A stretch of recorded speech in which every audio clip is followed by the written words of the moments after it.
Hey everyone, and welcome to another episode of Unboxed by Bulbhead, our unboxing series. Today we're going to be checking out Lint Lizard by the makers of Hurricane. For those of you that don't know, Lint Lizard is the dryer vent cleaner that attaches directly to your vacuum hose. Getting rid of all that lint buildup can help prevent deadly vent fires and help your dryer work better.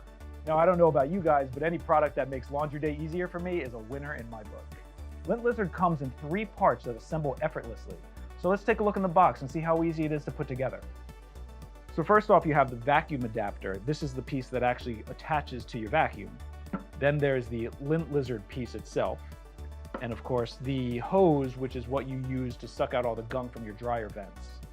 So before we start assembling Lint Lizard, we want to take a look at the hose and make sure that it doesn't have any kinks. If it does, you want to use a hairdryer or hot water just to smooth it out. All right, let's get started. First, you want to take the Lint Lizard piece and you want to attach it to the vacuum adapter just like this. Make sure it's nice and snug and you're ready to go. Next, you're going to take the round end of the hose and you're going to insert it right over the top of the Lint Lizard piece here, and just make sure you push it all the way down. The last step is attaching your vacuum's hose to this end. Okay, before you start using your Lint Lizard, you want to pay attention to the suction setting. The awesome thing about this is it actually has 3 additional suction settings which control the power of the suction. Once you have your suction set to the perfect setting, just feed the hose into your dryer's vent, turn your vacuum on, and watch Lint Lizard suck up all that lint. Before we sign off, I just want to point out a couple of things that will help you get the most out of your Lint Lizard. When using it, you want to make sure that the hose is straight in order to prevent clogs.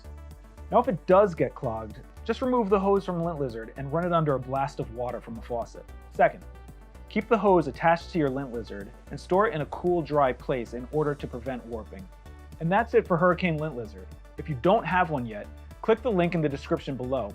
Also, don't forget to subscribe to our YouTube channel. And stay tuned next week for another exciting episode of Unboxed by Bulbhead. Thanks for watching.